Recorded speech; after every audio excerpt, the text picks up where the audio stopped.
Pemirsa, terima kasih Anda masih menyaksikan Gapai Kemuliaan. Pak Kiai, kita akan lanjutkan pembahasan kita. Nah, pertanyaan kedua ini sebenarnya menarik ya. Kita kan belakangan sering mendengar ya, apalagi dengan sekarang mudahnya kita mengakses media sosial, berita tentang penistaan agama ini sudah silih berganti lah. Kadang-kadang membuat kita juga emosi. Tapi ya dengan segala keterbatasan, ya kita hanya bisa menyuarakan saja begitu ya. Nah, kadang-kadang kita tuh suka berpikir mungkin di antara kita yang merespon dengan apa ya, kegusaran hati ini. Ini kalau Allah mau kan sebenarnya mudah sekali ya untuk memberikan azab bagi para penista agama. Tapi kan faktanya tidak seperti itu. Sunatullahnya tidak berjalan seperti itu. Nah, bagaimana kemudian kita harus bersikap atau merespon kejadian saat ini, dan bagaimana kita juga mengetahui bagaimana kemudian Allah berkehendak atas segala sesuatu. Silakan. Itulah keindahan Allah. Allah itu maha indah, maha sempurna, maha hebat, tapi juga maha lembut, maha penyayang di dalam kekuasaannya. Ini yang membedakan antara Allah dengan Muhammad Faiz. Kalau saya digambarkan sebagai seorang penguasa, maka boleh jadi identik kekuasaan itu dengan penindasan. Sementara Allah dalam kekuasaannya itu sangat indah. Saya ingin menjawab paruh pertama yang ditanyakan Mila tadi.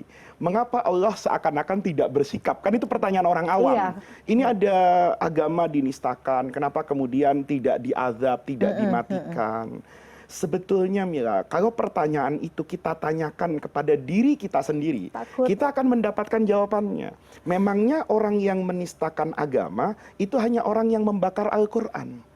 Begitu saya tidak yakin dengan rezeki saya besok pagi, itu kan saya juga sudah meragukan dan menyangsikan kekuasaan Allah.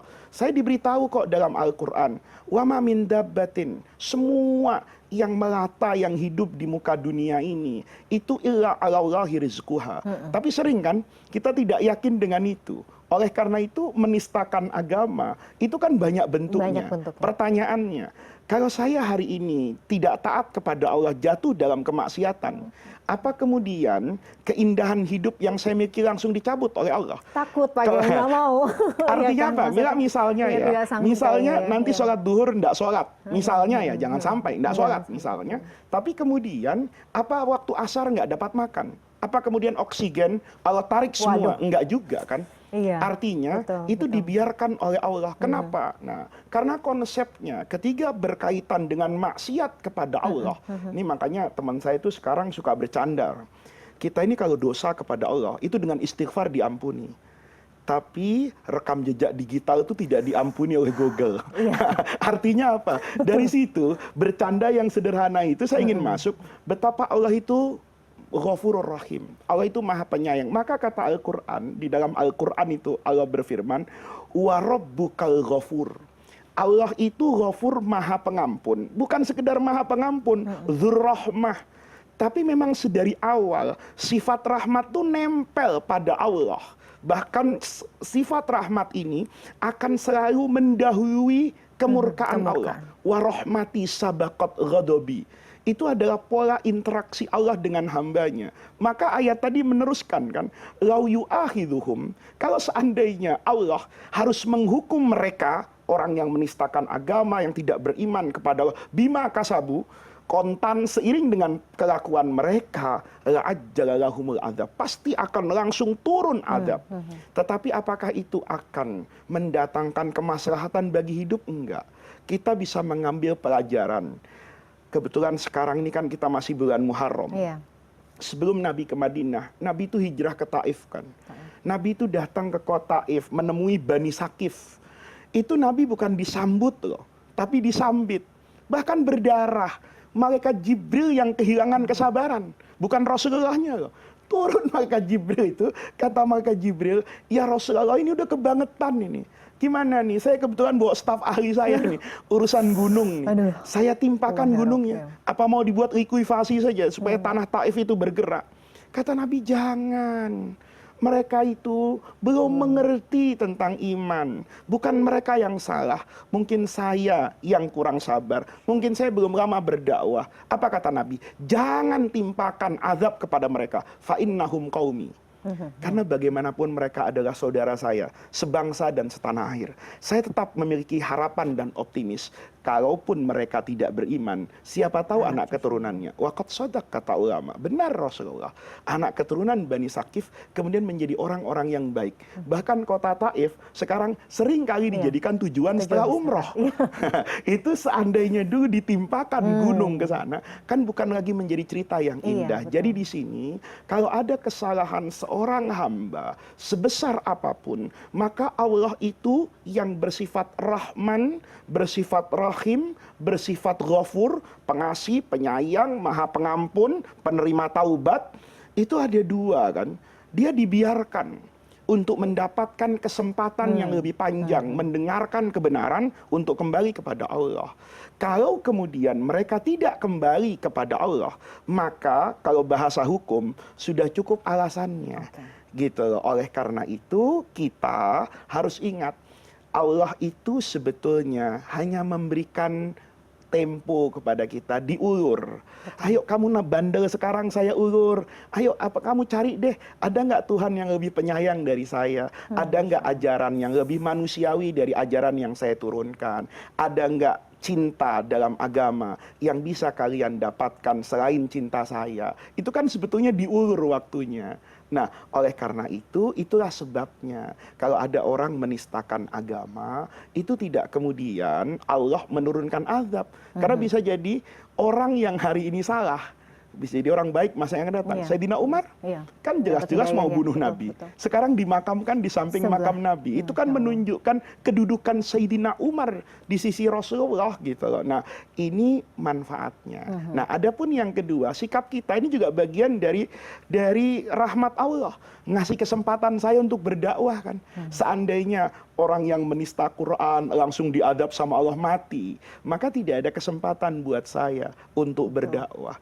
Ketika ada orang misalnya merendahkan agama kita, kan kita punya kewajiban untuk menunjukkan ketinggian dan keluhuran agama kita, bukan dengan membalas dengan cara yang sama. Kekerasan yang mereka lakukan itu harus kita jawab dengan keindahan ajaran agama. Dan itulah pesan Rasulullah kan. Nabi dilempar, Nabi ditekan, Nabi dikriminalisasi, Nabi dihina.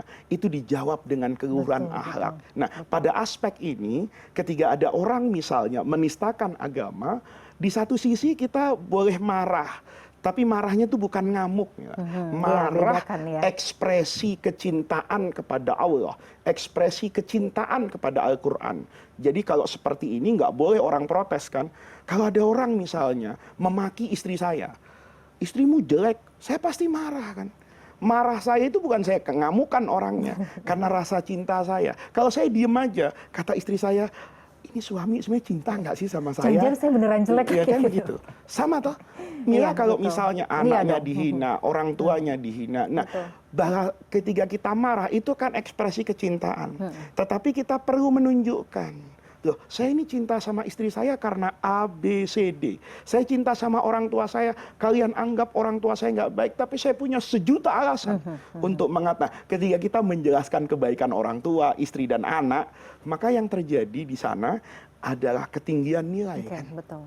Nah, ini sebetulnya mengapa Allah tidak langsung menurunkan azab tadi. Jadi sebenarnya ini menjadi kesempatan, momentum bagi kita ini untuk menunjukkan Islam yang sebenarnya seperti Islam apa yang ya sebenarnya, iya. Dari situ menjadi ladang pahala buat saya. Anda bisa bayangkan kalau orang seperti Rasulullah saja, berapa banyak Rasulullah itu menyadarkan orang. Ketika Fathu Makkah itu, Hindun istrinya Abu Sufyan itu terpukau dengan Rasulullah. Bagaimana mungkin Bilal, bekas budak yang dulu disiksa, ya kulitnya hitam, dari kasta yang dianggap di masa jahiliyah rendah, tiba-tiba naik ke atas Ka'bah, diikuti oleh begitu banyak kaum muslimin. Apa kata Hindun? Agama yang hanya dimulai oleh beberapa orang, dimulai oleh Nabi, kemudian oleh istrinya Khadijah, kemudian oleh Abu Bakar orang dewasa, kemudian Sayyidina Ali orang anak-anak, dimulai dengan 4 orang. Sekarang begitu bergema di Mekah. Apa jawaban Abu Sufyan? Itu karena Rasulullah mampu membeli hati orang. Dengan apa? Dengan perilaku yang baik, keluhuran budi, kesabaran dan ketabahan. Masya Allah. Dan berapa banyak sebenarnya kita mendengar kisah ya, mereka yang dahulunya menjadi penista, pembenci agama Islam, justru mendapatkan hidayah, Pak Kiai. Dan begitu dapat hidayah itu malah seperti benci yang berubah jadi cinta. Jadi cinta. Itu menjadi kisah yang agung dalam hidup manusia. Pak Kiai, nah ini kita akan lanjut ke pembahasan berikutnya terkait sakaratul maut. Boleh kita sedikit ya Pak Kiai ya? Begini, banyak orang yang menyatakan bahwa sebenarnya sakaratul maut itu menyakitkan. Iya. Ada kemudian anggapan atau pendapat yang menyatakan bahwa jangan-jangan orang yang soleh itu lebih sakit nih sakaratul mautnya. Sebenarnya benar atau tidak sih Pak Kiai? Sebelum saya menjawab secara dalam, saya ingin melontar pertanyaan begini kepada yang bertanya misalnya, atau kepada Mila yang menyampaikan kepada saya. Di dalam hadis itu, Rasulullah itu bersabda loh, asyaddun nasi balaan. Orang yang paling berat ujiannya di antara seluruh manusia itu al-anbiya. Para nabi. Coba lihat. Ya, ujian apa yang tidak Allah berikan kepada para nabi? Nabi Ibrahim misalnya. Disuruh ngapain sama anaknya? Menyembelih. Kan begitu. Artinya apa? Ini kan ujian yang tidak mudah. Nabi Yakub. Apa ujiannya? Kehilangan 2 anak terkasih kan? Yusuf dengan Binyamin. Rasulullah misalnya. Siapa yang paling menentang Rasulullah di Mekah? Saudaranya. Gitu loh. Jadi ujian itu luar biasa.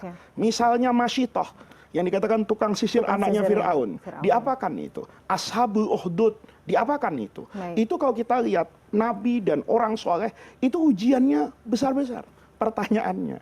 Apa itu menunjukkan ketidaksayangan Allah? Enggak. Itu justru di sana rasa kasih sayang Allah. Ketika Nabi Ibrahim mendapatkan ujian yang sedemikian hebat, nanti Mila di akhirat jangan protes loh. Kalau surganya Nabi Ibrahim itu lebih tinggi dari surga kita. Kenapa? Karena ujian itu akan berbalas dengan rahmat Allah untuk menunjukkan seberapa besar keimanan dan loyalitas kita kepada Allah. Pak Kiai, kita masih akan bahas ya soal sakaratul maut ini. Pemirsa jangan kemana-mana. Kami masih akan kembali setelah jeda yang satu ini.